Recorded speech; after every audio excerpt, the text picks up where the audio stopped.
I'm Dale Carden, Senior Advisor at the US-UAE Business Council.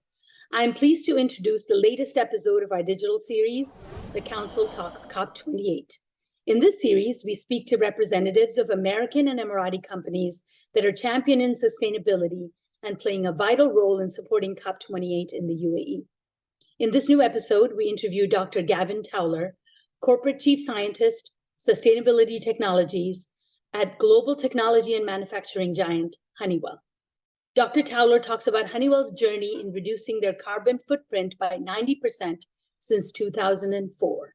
Dr. Towler also explains how Honeywell is constantly working on decarbonization solutions for them and for their clients in different sectors. Now, over to Dr. Towler.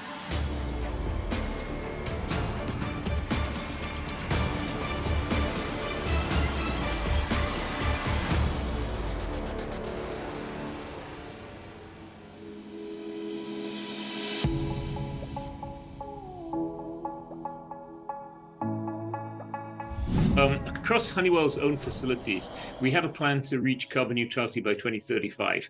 And actually, this sounds like a fairly big step, but you have to remember that we've already reduced our carbon footprint by 90% since 2004. We've done that by implementing over 6,000 projects, 6,300 projects, actually. It saved us $110 million a year in cost savings. And that's been through things like upgrading our lighting to put in LED lights, switching out to variable frequency drivers instead of fixed flow pumps, HVAC system modifications, zoned cooling and things like that in our buildings, compressor leak projects. So a range of things across our industrial sites as well as our buildings.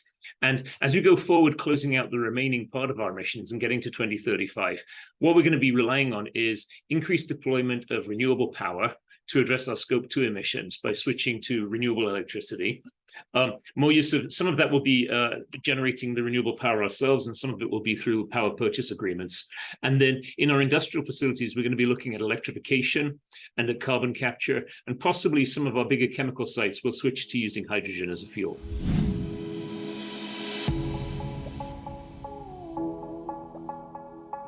So we have created two new businesses, Sustainable Building Technologies and Sustainable Technology Solutions, that focus specifically on finding sustainability answers for our customers. But it's important to understand that across the whole of Honeywell, about 60% of what we do is in our what we call our ESG-related portfolio, which includes environmental, but also social, safety, resilience, so things that have an impact on society.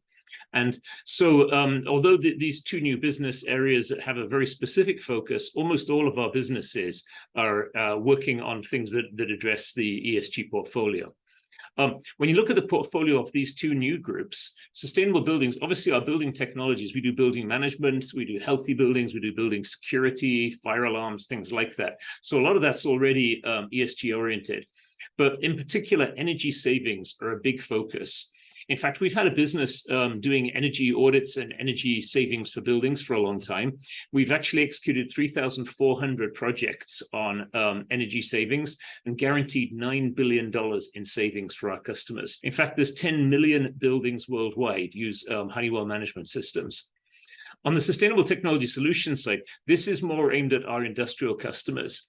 And this business has a collection of offerings that are addressed at some of the more difficult to decarbonize sectors. So we're working on a range of technologies to make aviation more sustainable.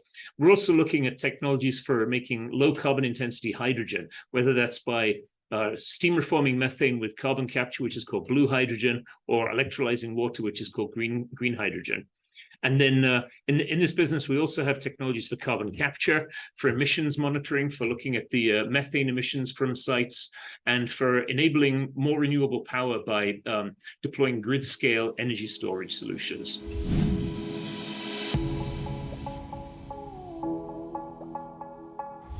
It's been fantastic to see the increase in interest recently in sustainable aviation fuel. When we first actually proposed this project in the late 1990s, and we finished doing the research and development in the 2008 kind of time frame, commercialized the first unit in 2014, second one in 2016, and by 2019 there were only 2 units operational. Now we've sold or licensed in the past 3 years more than 40 new units. So that's going to dramatically increase the global supply of sustainable aviation fuel. And the United States IRA, the European Green New Deal, both have actually called for more supply of sustainable aviation fuel. In Europe, they've done it by setting a minimum level. In the United States, there's an incentive for early adopters. Either way, it has the same effect, which is to increase demand. And that's actually causing a lot of more projects to be started. But the critical thing for sustainable aviation fuel, it's not just having the projects, it's also increasing the supply of feedstock. And so the original technology was developed around waste fats from food production, but there's not enough waste fats to fuel all the world's aircraft. So we've been developing new versions of the technology. The ethanol to jet, which we announced in the second quarter of this year, could take ethanol. So at the moment, we blend a lot of ethanol into gasoline. But as people switch to driving electric cars, there won't be so much need for ethanol and gasoline. So that ethanol can still be produced and instead can be converted to a renewable jet fuel.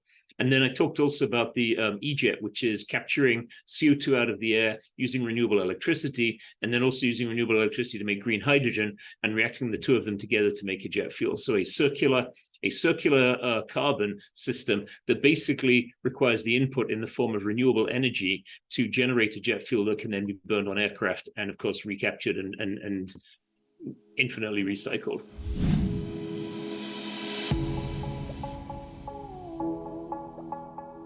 The UAE has been a pioneer and a leader in promoting the integration between renewable energy and fuel technologies. And we're delighted to be participating with Masdar in the program to develop new routes to sustainable aviation fuel. The E-Jet technology, we're actually looking at piloting that in Masdar, working along with several other companies to demonstrate that technology. I would say that the UAE has tremendous opportunity because it's by virtue of its geography, obviously it has great potential for renewable power. And of course, it has a lot of assets of hydrocarbons in the ground that can be converted that can be extracted at relatively low cost and can be converted into petrochemicals, into things that the world will still need even after we stop burning gasoline and diesel oil. So we partner with ADNOC, and we have helped with them in a number of projects deploying technology to the Emirates, and we look forward to continuing to work with them to make their entire business more sustainable.